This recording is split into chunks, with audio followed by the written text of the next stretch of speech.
आज ये जो वीडियो है क्लास 9 का वीडियो है और इसमें हम लोग ज्योमेट्री स्टार्ट करेंगे। ज्योमेट्री थोड़ा मुश्किल माना जाता है मैथ्स में और लगभग सब लोगों का ज्योमेट्री स्टार्ट हो गया होगा क्योंकि ये गर्मी छुट्टी के बाद की क्लासेस शुरू हो चुकी होंगी और यहाँ पे ज्योमेट्री हम लोग लगभग सभी जगहों पे पढ़ रहे होंगे। तो आज आप लोगों की सुविधा के लिए हम ज्योमेट्री स्टार्ट करें। तो सबसे पहले जियोमेट्री आप सब लोगों ने थोड़ा बहुत पढ़ा होगा और सब लोग जानते होंगे। जियोमेट्री दो वर्ड से बना हुआ है, एक जियो और दूसरा मेट्री। जियो का मतलब होता है अर्थ, जियो का मतलब होता है अर्थ और मेट्री का मतलब होता है मेजरमेंट। चलिए अब एक बात ये सामने आती है कि पढ़ना हमको मैथ है, हम स्टूडेंट मैथ्स के हैं, हम ज्योमेट्री में अर्थ का मेजरमेंट कहाँ पढ़ते हैं, क्यों पढ़ते हैं? कभी नहीं पढ़ते हैं, लेकिन वर्ड का मीनिंग तो क्या है? अर्थ का मेजरमेंट। तो चलिए थोड़ा हिस्ट्री इतिहास में हम लोग जाते हैं हिस्ट्री पे कि जब हमारा जो सभ्यता था उसका विकास, सिविलाइजेशन का डेवलपमेंट स्टार्ट ही हुआ था, ज़्यादा डेवलप नहीं हुए थे। तब क्या होता था कि जो लोग रहते थे वो जनरली कहाँ रहते थे? बैंक्स ऑफ रिवर्स, नदी के किनारे रहते थे। क्यों?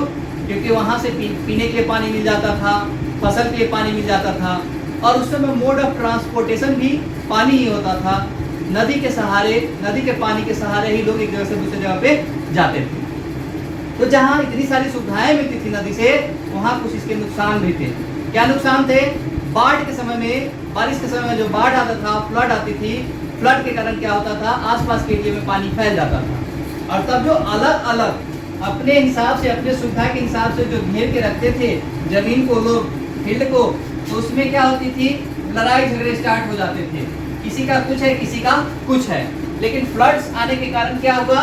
ये सारे बह जाते थे, ये सारे क्या हुआ? डिस्ट्रॉय हो गया। डिस्ट्रॉय हो गया तो क्या हुआ? अब फसल के लिए कब्जा करके रखे हैं, अपना बना के रखे हैं, साफ सफाई करके।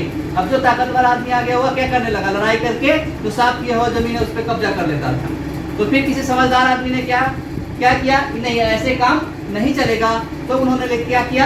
एक व्यवस्था विकास किया, एक सिस्टम को डेवलप किया जिसका नाम रखा गया जियोमेट्री और तब से इस सिस्टम का नाम हम लोग जियोमेट्री रखे हुए हैं। अब ये तो बात हो गई शब्द का मीनिंग, इस वर्ड का मीनिंग हो गया।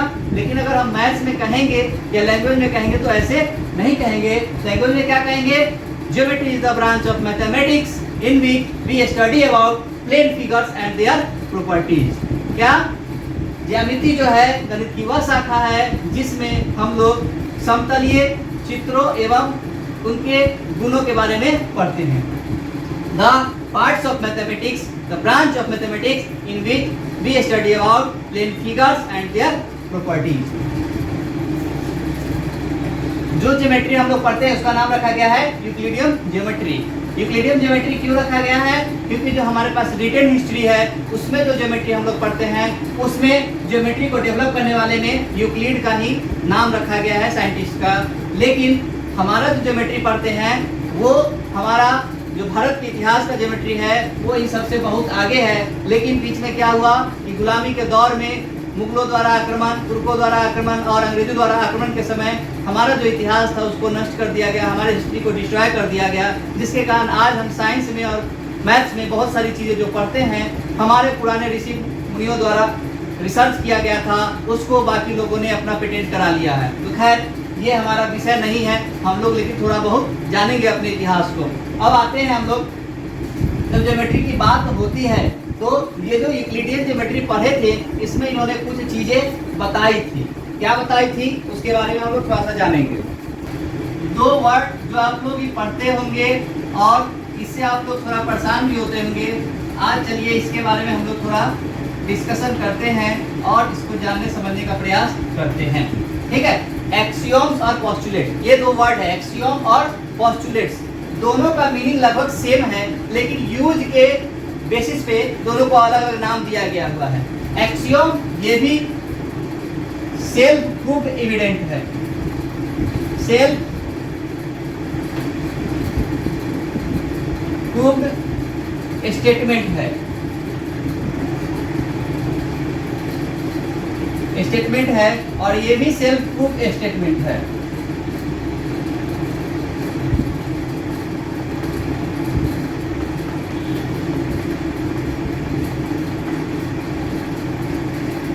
दोनों में जरा सा डिफरेंस है। इसको हम लोग कहाँ यूज करते हैं? इसको ज्योमेट्री से बाहर यूज करते हैं, अदर देन ज्योमेट्री। पूरे मैथ्स में यूज करते हैं, पूरे मैथ्स में इसको यूज करते हैं, इस वर्ड को, इस टर्म को, एक्सियोम को। ये भी सेल्फ प्रूव्ड स्टेटमेंट होता है और पोस्टुलेट्स भी सेल्फ प्रूव्ड स्टेटमेंट होता है। लेकिन एक्सियोम को कहाँ यूज करते हैं? पूरे मैथ में यूज करते हैं, सिवाय ज्योमेट्री को, ज्योमेट्री छोड़ के। लेकिन जो ये पोस्टुलेट है, पोस्टुलेट का यूज करते हैं हम लोग कहाँ? ज्यादातर जियोमेट्री में करते हैं। ज्यादातर इसका कहाँ यूज करते हैं? ज्योमेट्री में यूज करते हैं। लेकिन दोनों ही हमारा क्या है? स्टेटमेंट है, जो कि सेल्फ प्रूफ स्टेटमेंट है। अब कुछ जो हमारा एक्सियोम्स और पोस्टुलेट्स है, जिसके बारे में हमको यूज करना है मैथ्स में और ज्योमेट्री में, उसके बारे में हम लोग आगे जानते हैं। चलिए, तो हम लोग देखते हैं यूक्लिड्स का एक्सियोम्स जो हम लोग मैथ्स में यूज करेंगे पूरे सिलेबस में, ज्योमेट्री के क्या क्या थे।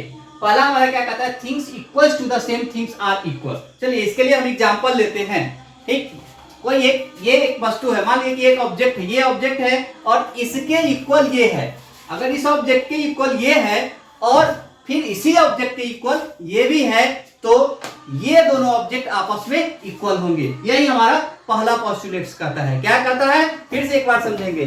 Things equals to the object same things are equals. Suppose करिए कि ये हमारा ऑब्जेक्ट है और इस ऑब्जेक्ट के इक्वल एक ये ऑब्जेक्ट है और इसी ऑब्जेक्ट के इक्वल एक और कोई ऑब्जेक्ट ये दूसरा है, तो इस पहले पोस्टुलेट्स के हिसाब से ये दोनों ऑब्जेक्ट्स आपस में इक्वल होंगे।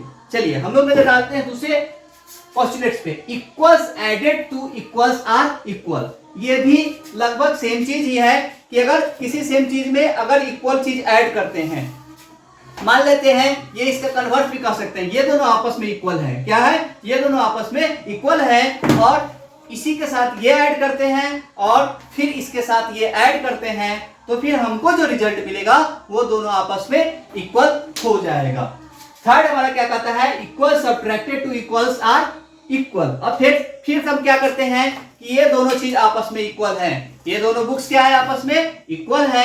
ये दोनों बुक्स अगर इक्वल हैं तो इसमें से एक बार ये सब्ट्रैक्ट करेंगे तो जो हमको मिलेगा, और फिर इसमें से जो हम एक बार सब्ट्रैक्ट करेंगे तो जो मिलेगा, ये दोनों रिजल्ट आपस में इक्वल होंगे। ये हमारा थर्ड पोस्टुलेट कहता है।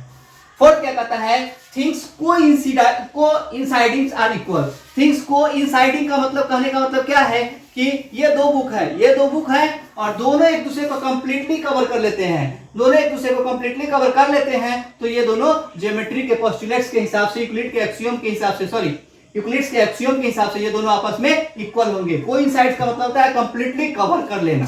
ठीक, ये हमारा चौथा था। पांचवा क्या था? कि the whole is greater than part. The whole is greater than part. अब यहाँ पे देख लीजिए, ये हमारा बुक है और इसको हम कंप्लीट कहेंगे, और इसको अगर हम इधर से आधा निकाल देते हैं, यहाँ से आधा निकाल देते हैं, तब इसमें से दोनों जो पार्ट मिला अलग, ये दोनों छोटे पार्ट से ये पूरा बुक हमेशा बड़ा होगा। यही हमारा कहता है फिफ्थ एक्सियोम। फिफ्थ के बाद हमारा सिक्स में क्या कह रहा है कि things double to the same things are equal. किसी एक वस्तु के, किसी एक ऑब्जेक्ट के, अगर ये कोई एक ऑब्जेक्ट है, इसका अगर हम डबल करते हैं तो क्या हो जाएगा? स्प्राइट का 2 बोतल होगा। पानी भी आप लोग के मुंह में आ रहा होगा, गर्मी का समय है, लेकिन स्प्राइट पे नहीं जाना है, हमको कहाँ आना है? ज्योमेट्री पे। तो इसको अगर हम डबल करते हैं तो इसका डबल जो होगा, दोनों डबल आपस में इक्वल हो जाएगा। फिर उसी प्रकार क्या है सेवन, कि things halves of the same things are equal. अब इसका अगर हम हाफ करते हैं, इसका जो हाफ होगा वो दोनों हाफ ही आपस में इक्वल होगा। तो ये क्या है?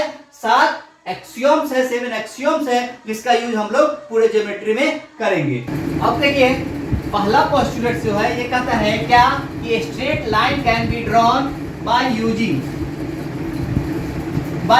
Any 2 points in a plane. एक प्लेन में किसी भी 2 पॉइंट को यूज करके हम एक स्ट्रेट लाइन ड्रॉ कर सकते हैं। सपोज कीजिए कि बहुत सारा पॉइंट है, एक पॉइंट यहाँ, एक पॉइंट यहाँ, एक पॉइंट यहाँ, एक पॉइंट यहाँ है, एक पॉइंट यहाँ है। अब अलग अलग पॉइंट्स है, तो हम कैसे लाइन ड्रॉ करेंगे? सपोज कीजिए एक लाइन यहाँ से चला गया, इस दोनों से होके, दूसरा लाइन कहाँ से चला गया? यहाँ से चला गया, तो दोनों लाइन कहाँ, सब लाइन के कितना चाहिए? अलग अलग 2 पॉइंट चाहिए। फिर अगर इस दोनों पॉइंट को लेकर लाइन हमको ड्रॉ करना है, तो यहाँ से ऐसे ड्रॉ कर दिए, फिर इस दोनों पॉइंट से होकर हम ऐसे एक लाइन ड्रॉ कर दिए, यहाँ से हम एक लाइन ड्रॉ कर दिए। तो इससे हमको क्या पता चलता है कि किसी भी 2 पॉइंट से हम एक लाइन ड्रॉ कर सकते हैं। यानी कि एक लाइन ड्रॉ करने के लिए मिनिमम कितने पॉइंट्स की जरूरत होगी?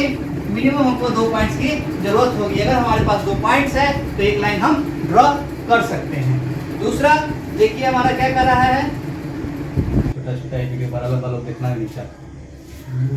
सेकेंड पोस्टुलेट ये कहता है कि ये terminated line can B produce endlessly. अब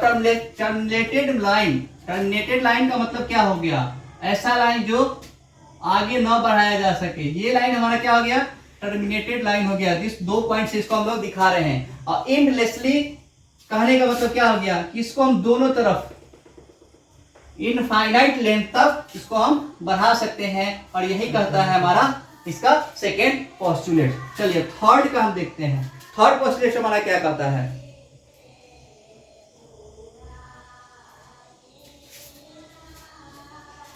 A circle can be drawn.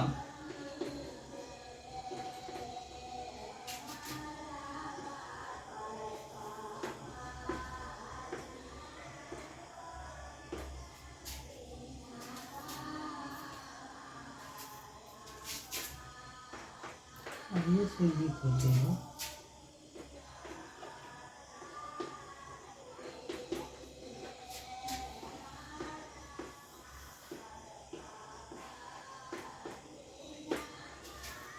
Third हमारा कहता है कि circle can be drawn with any centre and radius. यानी कि किसी भी सेंटर को लेकर, मान लीजिए कि एक पॉइंट है, ये सेंटर हो गया और इसको सेंटर मान के एक रेडियस लिए और इस तरह से हम क्या किए? एक सर्कल ड्रॉ कर दिए। कोई दूसरा पॉइंट हो गया, ये हो गया, इसका रेडियस अलग हो गया, इस तरह से एक सर्कल ड्रॉ कर दिए। फिर एक और पॉइंट लिए, बड़ा सा रेडियस लेके एक बड़ा सा सर्कल ड्रॉ कर दिए। तो हम इस थर्ड पोस्टुलेट में यही कहता है कि किसी एक पॉइंट से सेंटर लेके और कोई भी एक रेडियस लेके हम सर्कल ड्रॉ कर सकते हैं। चलिए अब देखते हैं फोर्थ पोस्टुलेट क्या कहता है कि all right angles are equal. अब देखिए इसका मतलब बहुत कुछ इसमें समझने वाली बात है नहीं। ऑल राइट एंगल्स, ऑलरेडी कह रहा है कि राइट एंगल्स है, तो राइट एंगल्स है तो राइट एंगल्स का मेजरमेंट तो फिक्स ही होगा। और ऑल राइट एंगल्स तो अलग अलग राइट एंगल्स होगा, तो सारे का मेजर फिक्स ही होगा। और हमको पता है कि एंगल कॉन्ग्रुएंट कब होता है? जब एंगल का मेजरमेंट इक्वल होता है। तो यहाँ सारे ही अगर राइट एंगल है तो सारे आपस में इक्वल ही होंगे।